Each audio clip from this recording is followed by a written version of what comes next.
ભૂલથી પણ આ 10 લોકોને પગે ન લાગો. ભારતીય ધર્મમાં સંતો અને વડીલોને પગે લાગવાની પરંપરા છે. પરંતુ શું તમે જાણો છો કે કેટલાક લોકોના પગે લાગવાની મનાઈ છે? એટલે કે કેટલાક લોકોને પગે ન લાગવું જોઈએ. જો કોઈ તમારા પગે લાગે અથવા તો તમે કોઈને પગે લાગો તો આટલી બાબતોનું ખાસ ધ્યાન રાખવું જોઈએ, નહીંતર પાપ લાગશે. એ જાણીએ તે પહેલા આ વિડીયોને લાઈક કરજો, ચેનલને પણ સબસ્ક્રાઇબ કરજો અને કોમેન્ટ બોક્સમાં જય માં લક્ષ્મી જરૂરથી લખજો અને વિડીયોને છેલ્લે સુધી જોતા રહેજો. 1. સૂતેલા વ્યક્તિને પગે લાગવું. ધાર્મિક માન્યતા અનુસાર જો કોઈ વ્યક્તિ સૂઈ રહ્યો હોય અથવા આરામ કરી રહ્યો હોય તો એ સમયે તેને પગે લાગવું ન જોઈએ. એવું માનવામાં આવે છે કે આમ કરવાથી સૂઈ રહેલા વ્યક્તિની ઉંમર ઘટી જાય છે. જો કે માત્ર મૃત્યુ પામેલા વ્યક્તિને પગે લાગવું જોઈએ. કહેવાય છે કે જે આવું કરે છે તેને પાપ લાગે છે. આવી સ્થિતિમાં આ વાતનું હંમેશા ધ્યાન રાખવું જોઈએ. 2.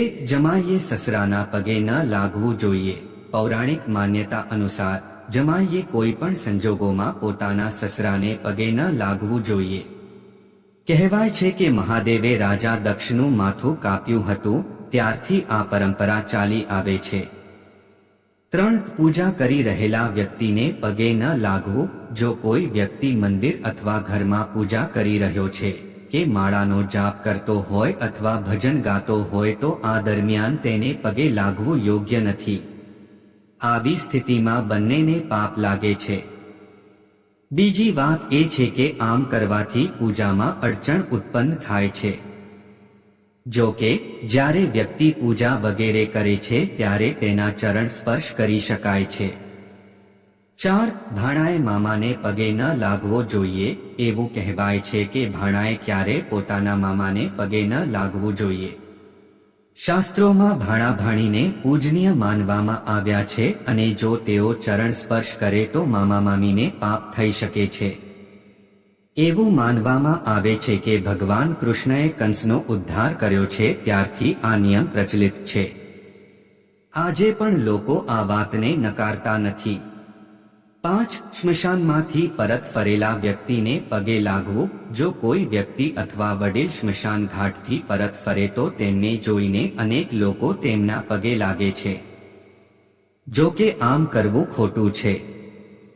અંતિમ સંસ્કારથી પરત ફરેલા વ્યક્તિ અશુદ્ધ થઈ જાય છે. આવામાં તેમને પગે લાગવું મનાઈ છે. સ્નાન કર્યા બાદ જ તેમના પગે લાગવું જોઈએ.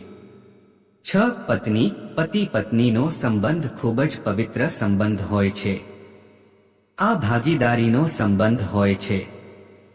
પરંતુ પતિએ ક્યારેય પણ પોતાની પત્નીને પગે લાગવું ન જોઈએ. આવું કરવાથી પત્નીને પાપ લાગે છે. 7. કુંવારી કન્યાઓ. ધાર્મિક માન્યતા અનુસાર કુંવારી કન્યાઓએ કોઈને પગે લાગવું ન જોઈએ અથવા જો કોઈ કુંવારી કન્યા તમને પગે લાગવાનો પ્રયત્ન કરે તો તેને રોકવી જોઈએ. નહીં તો તમને પાપ લાગશે. હકીકતમાં સનાતન પરંપરામાં કુંવારી કન્યાઓને વાસ્તવિક દેવીનું સ્વરૂપ માનવામાં આવે છે.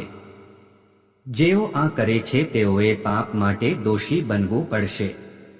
નાની છોકરીઓને માતા રાણીનું સ્વરૂપ માનવામાં આવે છે. બદલામાં તમારે નાની કન્યાઓ અને છોકરીઓના પગને સ્પર્શ કરીને તેમના આશીર્વાદ લેવો જોઈએ. 8. અશુદ્ધ વ્યક્તિ. સનાતન ધર્મની માન્યતાઓ અનુસાર જો કોઈ વ્યક્તિ અશુદ્ધ અવસ્થામાં હોય કે અશુભ અવસ્થામાં હોય તો તેને પગે લાગવું જોઈએ નહીં. એવું કહેવાય છે કે આવું કરનારને પાપનું પાત્ર બનવું પડે છે. જો આવું કરશો તો બંનેને નુકસાન વેઠવું પડી શકે છે. 9. સંન્યાસી ક્યારે કોઈના ચરણ સ્પર્શ કરતા નથી. સનાતન ધાર્મિક પરંપરામાં સંન્યાસીને હંમેશા સન્માનની નજરે જોવામાં આવે છે. સંન્યાસમાં દીક્ષા લીધા પછી સંન્યાસી ક્યારે કોઈના ચરણ સ્પર્શ કરતા નથી.